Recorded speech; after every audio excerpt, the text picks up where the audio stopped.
Amém? Amém! Oh, aleluia! Fogaréu.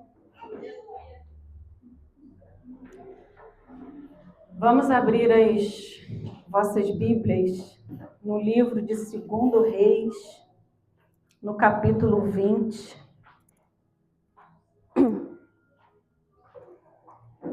Aleluia. 2 Reis, capítulo 20.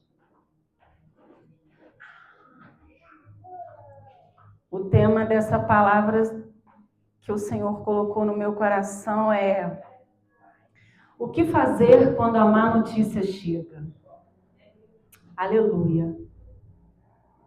Naqueles dias adoeceu Ezequias mortalmente.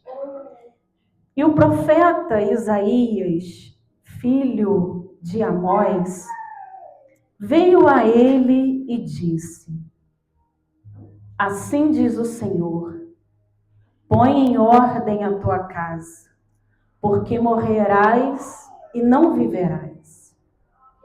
Então virou o rosto para a parede e orou ao Senhor, dizendo: ah, Senhor, suplico-te lembrar de que andei diante de ti em verdade, com o coração perfeito, e fiz o que era reto aos teus olhos. E chorou Ezequias muitíssimo. Sucedeu, pois, que, não havendo Isaías ainda saído do meio do pátio, veio a ele a palavra do Senhor, dizendo: volta e diz a Ezequias, chefe do meu povo, assim diz o Senhor, o Deus de Davi, teu pai. Ouvi a tua oração e vi as tuas lágrimas. Eis que eu te sararei. Ao terceiro dia subirás à casa do Senhor. Pode se assentar. Amém? Irmãos, e o tema é: o que fazer quando a má notícia chega? Normalmente vem desespero, pânico, questionamentos, dúvidas e inseguranças. Basicamente, esses são alguns conceitos quando nós recebemos uma má notícia. Quando, na verdade, para aqueles que servem a Deus, quando a má notícia chegasse, as nossas atitudes deveriam ser orar, ter fé, adorar, buscar ao Senhor, descansar e confiar. E aqui nós lemos que Ezequias, ele agora está enfermo. E a palavra de Deus vai nos dizer que era uma enfermidade para a morte. E o Senhor vai designar Isaías para ir até a casa dele e entregar um recado de Deus. Organiza a tua casa. Arruma aí as coisas, porque morrerás. Nós vemos que a notícia não era boa. Era uma notícia de que, de fato, ele morreria. E o Senhor ainda vai dizer: olha, você vai morrer, mas deixa tudo organizado. Deus ainda tem esse cuidado com Ezequias: você vai morrer, mas organiza a tua casa. Deus não ia permitir que Ezequias morresse e que as coisas ficassem de qualquer maneira. Só que ele recebe a má notícia. E quando Isaías sai ali de dentro daquele quarto e deixa ele sozinho, ele começa a orar ao Senhor. E ele começa a dizer: Senhor, lembra de mim. Lembra de quem eu era, das coisas que eu fiz para o Senhor? E aí, quem era Ezequias? E o que Ezequias fez para o Senhor? Nós vamos ver aqui, ainda no livro de 2 Reis, no capítulo 18, vai nos dizer aqui algumas coisas que quando Ezequias, lá no capítulo 20, orou, pedindo para que Deus se lembrasse, aqui no 18 está dizendo acerca do que Ezequias estava falando. Então, a partir do 2, vai dizer que Ezequias, capítulo 18, verso 2, tinha 25 anos de idade, quando ele começou a reinar. E ele reinou por 29 anos em Jerusalém.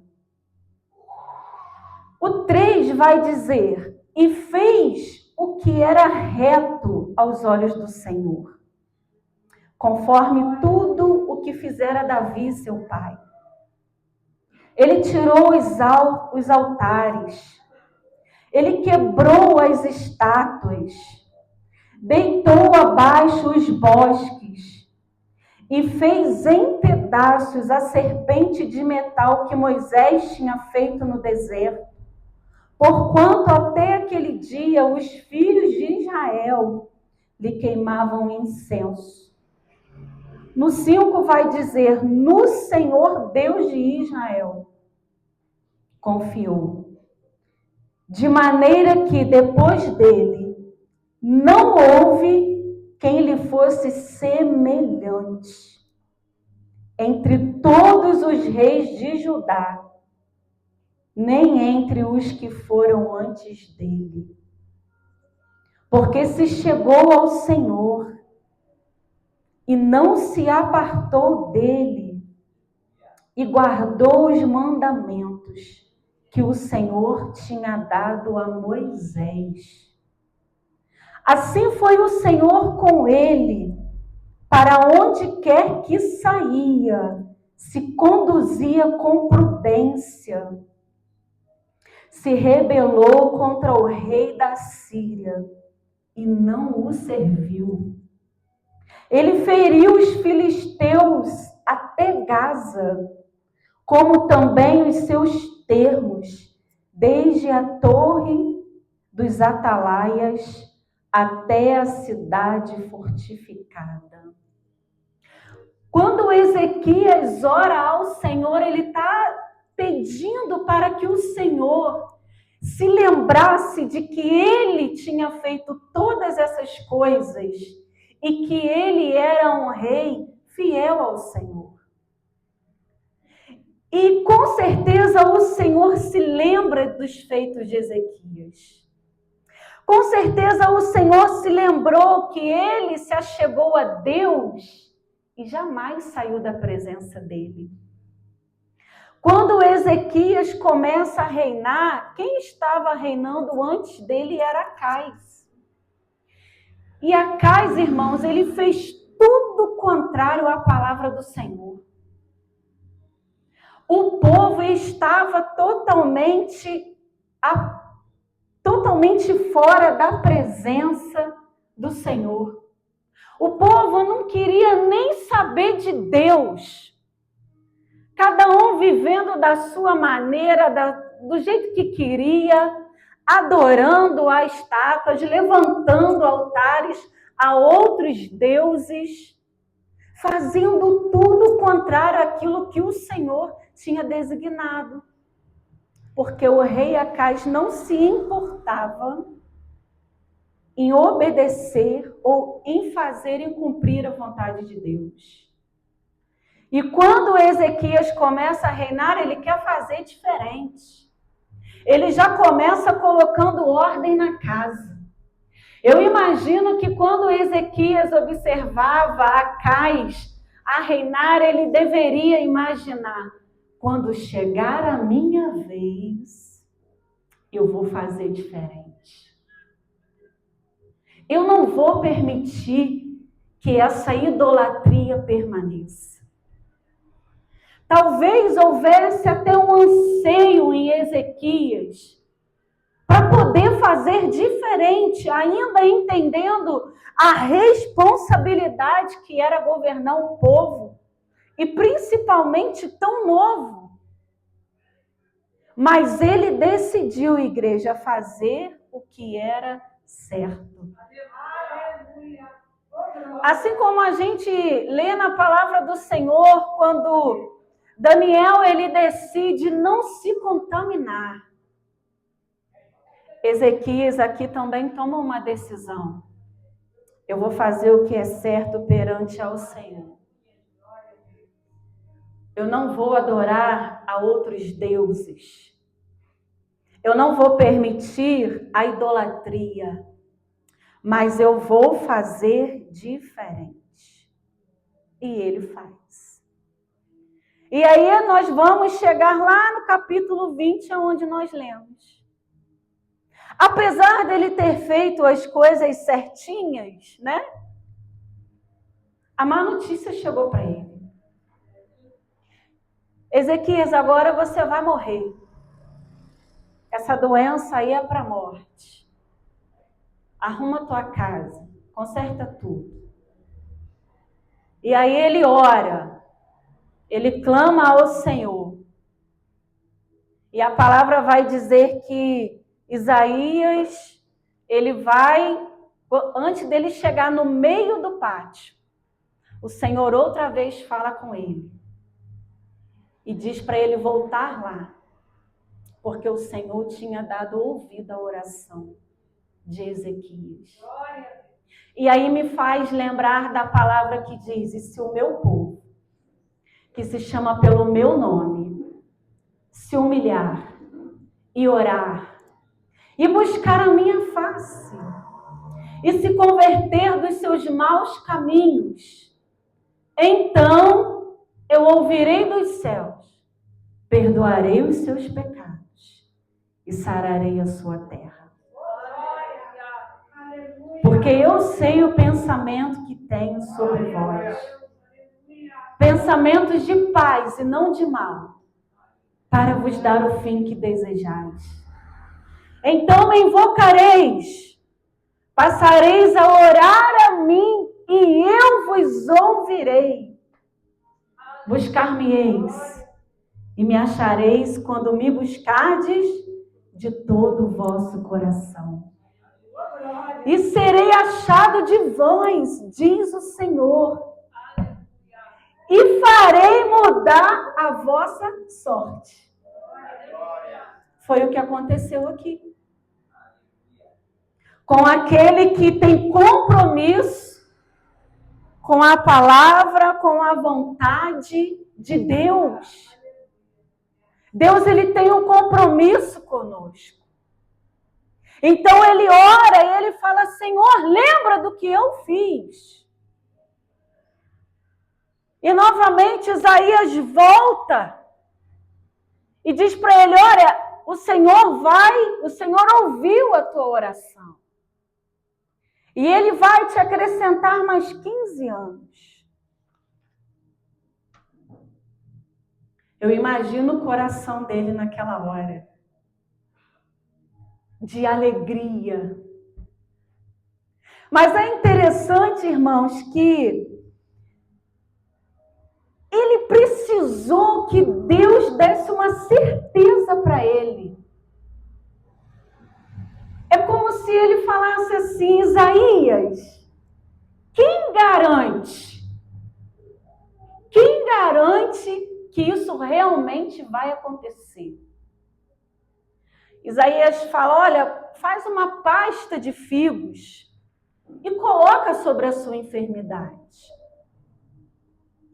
E eu fiquei a pensar, se naquela época já era algo comum fazer pasta de figos e colocar sobre a enfermidade e funcionava e tinha resultados, é muito provável que isso já estava sendo feito.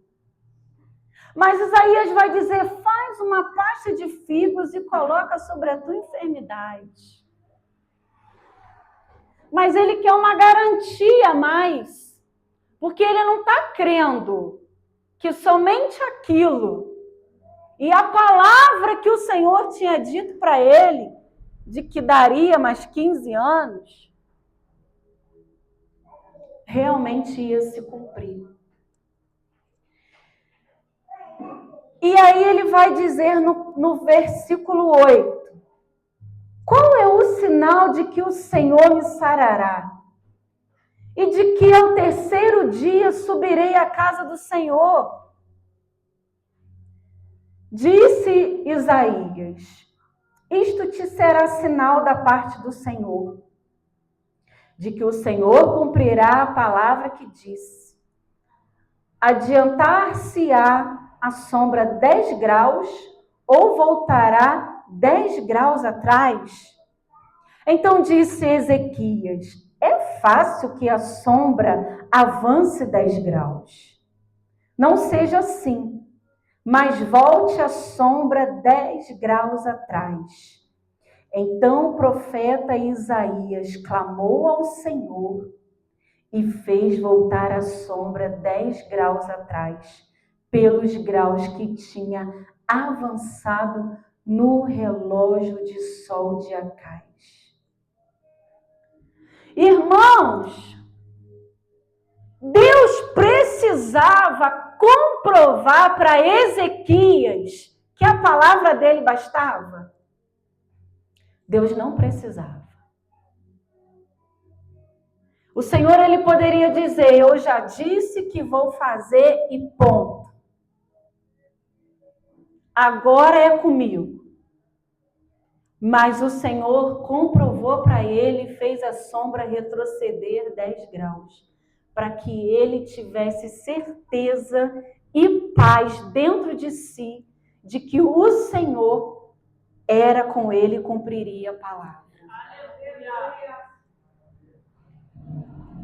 E eu fiquei pensando, Senhor, quantas vezes a má notícia chega?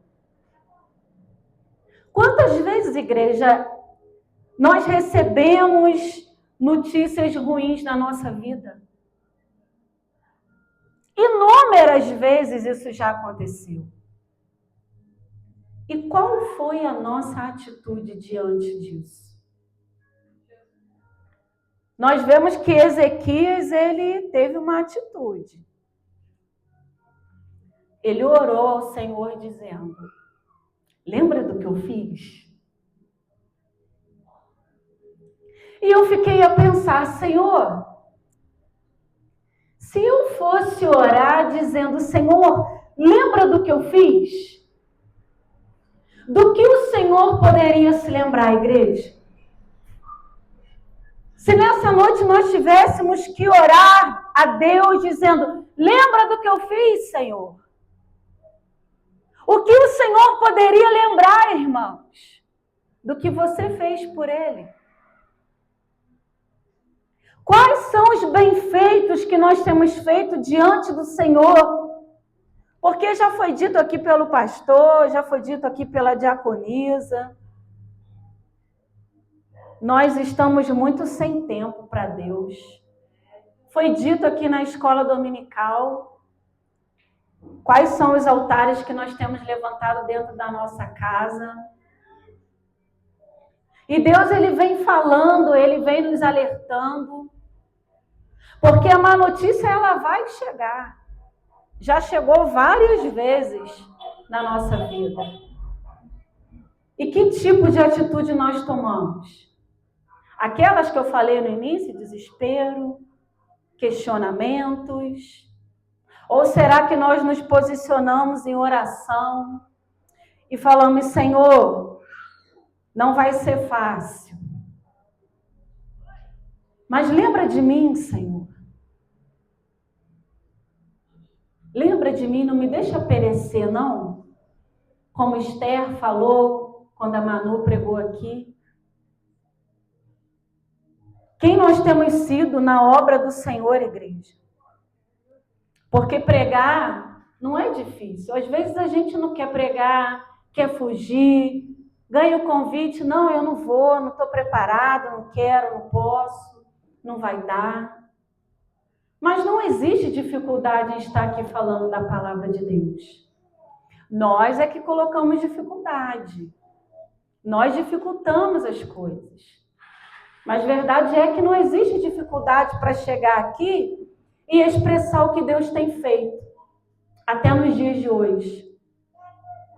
Porque o Ezequias que virou para a parede e orou diante de Deus, e o Deus que ouviu e respondeu de imediato, é o mesmo Deus que está aqui hoje. Que se nós orarmos e buscarmos, Ele também pode nos responder. Só que a diferença entre mim e Ezequias é o que eu tenho feito para Deus. É que tipo de oração que eu vou fazer? Senhor, me perdoa porque eu não tenho feito nada.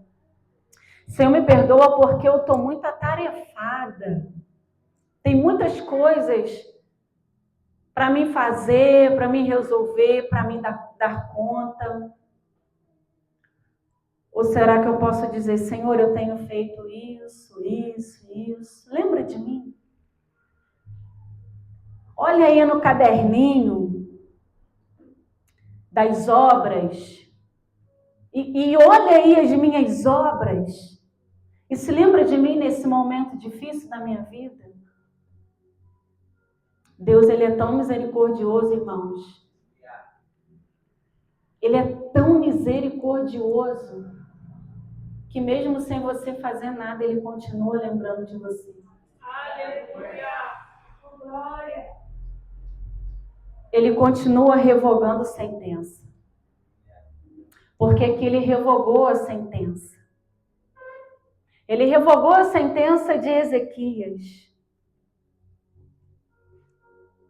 Ele revogou a sentença do povo de Nínive, que era um povo terrível, que fazia as atrocidades.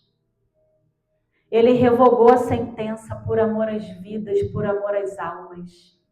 Ele revogou a sentença. E Ele também pode revogar a sentença na tua vida nessa noite. Porque Ele é Deus. E Ele te ama. E o meu convite nessa noite, igreja, para a tua vida, é que você se posicione diante de Deus como tem que ser. Nós precisamos parar de dar desculpas.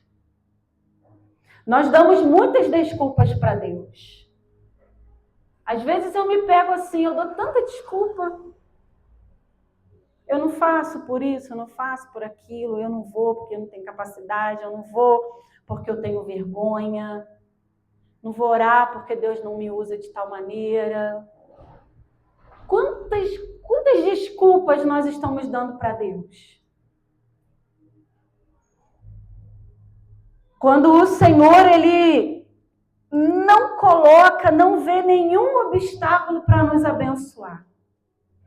O Senhor, Ele não teve, não viu, não colocou, não deu desculpas em nenhum momento quando Ele estava sendo levado para a cruz por minha causa. E às vezes as nossas atitudes é de colocar vários obstáculos para que nós possamos cumprir a obra do Senhor. Sabe por quê? Porque nós temos dificuldade de abrir mão da terra. Nós estamos focados tanto aqui que nós não conseguimos abrir mão. Talvez se o Senhor te disser para que amanhã você não vá trabalhar porque você precisa fazer algo para Ele. Talvez nós vamos dizer, Senhor, não posso fazer isso porque vai descontar, eu preciso do dinheiro, o meu patrão vai ficar chateado, eu preciso entregar aquele pedido, eu preciso limpar aquela casa, eu preciso fazer tal coisa. Quantas vezes o Senhor já disse para a gente fazer algo e nós dizemos, e não vai dar. porque amanhã eu tenho que trabalhar. Não vai dar porque eu estou muito complicado, eu estou enrolado com muitas coisas para fazer. Quantas vezes nós deixamos de fazer uma visita, de levar uma palavra, porque nós estamos muito compromissados com as coisas da terra. Quando, na verdade, a palavra nos ensina a buscar primeiro o reino de Deus. Se nós pregamos que nós servimos a um Deus que supre todas as nossas necessidades, qual é a dificuldade de abrir mão do cotidiano para fazer a vontade de Deus? Qual é, irmãos? Tem dificuldade. Nós temos essa dificuldade. Mas o Senhor quer que nós venhamos confiar nele, assim como Ezequias confiou. E se o Senhor disser, olha, abre mão porque eu vou fazer, é de fato abrir mão porque ele vai fazer. Aleluia! Glória! Uma vez a gente conversava e eu falei, Carlos tinha um funcionário que era presbítero, eu acho. Né? Ele era presbítero. E um dia eu questionei isso a Carlos. Falei, Carlos, ele é presbítero. E se ele recebesse uma ligação no meio do trabalho? Alguém estivesse precisando de uma oração naquele momento? Alguém estivesse desesperado e talvez até para perder a sua vida? E ele falasse, Carlos, eu vou precisar sair às pressas porque alguém está precisando de oração. Qual seria a sua atitude como patrão? E como servo do Senhor? Você ia dizer, não, pode ir lá, fulano. Depois a gente vê como é que fica isso daí. Ou você ia dizer, não, vai tranquilo, não tem problema, deixa que aqui eu resolvo, vai lá e ora. Primeiro lugar, as almas. Aí tudo bem, ele foi lá, orou, porque a gente não tem o poder de segurar ninguém, não é verdade? E no dia do pagamento? Você vai dizer, olha fulano, lembra aquele dia que você foi orar por alguém? Você saiu meio-dia, então estou descontando aquelas horas que você não ficou trabalhando. Ou você vai dizer, sabe aquelas horas? Você tem que pagar. Eu vou te pagar elas, não vou descontar. Mas você vai precisar pagar umas horas depois da hora. Ou você vai pagar e ficar tranquilo e a pessoa vai receber e vai dizer, olha, Carlos, mas aquele dia eu saí meio-dia. Qual seria a sua atitude mediante uma situação dessa? Porque nós estamos muito apegados na matéria. Não sei o que ele faria. Porque eu lembro que foi uma coisa até a pensar, né? Mas essa é a nossa realidade do dia a dia, irmãos. Isso não é só para Carlos, isso é para todos nós. Que quando o Senhor, Ele conta com a gente, às vezes nós estamos ocupados demais. E aí quando a gente precisa que o Senhor nos responda de imediato, e Ele não responde, a gente fica doido da cabeça, mas Deus não fala nada, e agora? Qual autonomia eu tenho para virar para a parede como Ezequias virou e dizer, Senhor, é isso, isso e isso.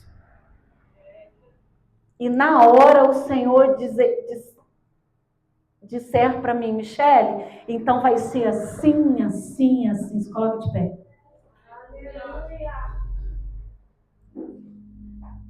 Eu quero que nessa noite, irmãos, nós venhamos analisar o tipo de filhos que nós temos sido para o nosso Pai. O que fazer quando a má notícia chega? E que tipo de resposta nós esperamos da parte do Senhor? Quem você tem sido diante de Deus? Que tipo de adoração você tem entregado para o Senhor no seu dia a dia? Porque adoração não é vir na igreja e cantar um louvor e levantar as mãos e chorar, não. Adoração é um estilo de vida. Isso é adoração. Adoração não é só cantoria. Adoração é aquilo que você vive. E mesmo no final que Ezequias cometeu um erro recebendo os babilônicos, Ezequias adorava ao Senhor. E o Senhor disse que ele foi um rei fiel. E eu quero que nessa noite o Senhor diga que nós somos uma igreja fiel a Ele. Fecha os teus olhos que eu vou orar. Senhor, eu quero te agradecer. Eu quero te agradecer, Jesus, pela tua palavra. Eu quero te agradecer, Senhor, pelo louvor, pela adoração que nós temos a Ti. Senhor, eu quero te pedir perdão nessa noite pelos nossos pecados. Eu quero te pedir, Jesus, que o Senhor venha nos ensinar, Senhor, a te servir de verdade. Que o Senhor venha nos ensinar, Deus, a andar conforme, Senhor, aquilo que o Senhor nos designou. Para que quando nós orarmos, Senhor, como a tua palavra diz, o meu povo, que se chama pelo meu nome, se humilhar e orar e buscar minha face.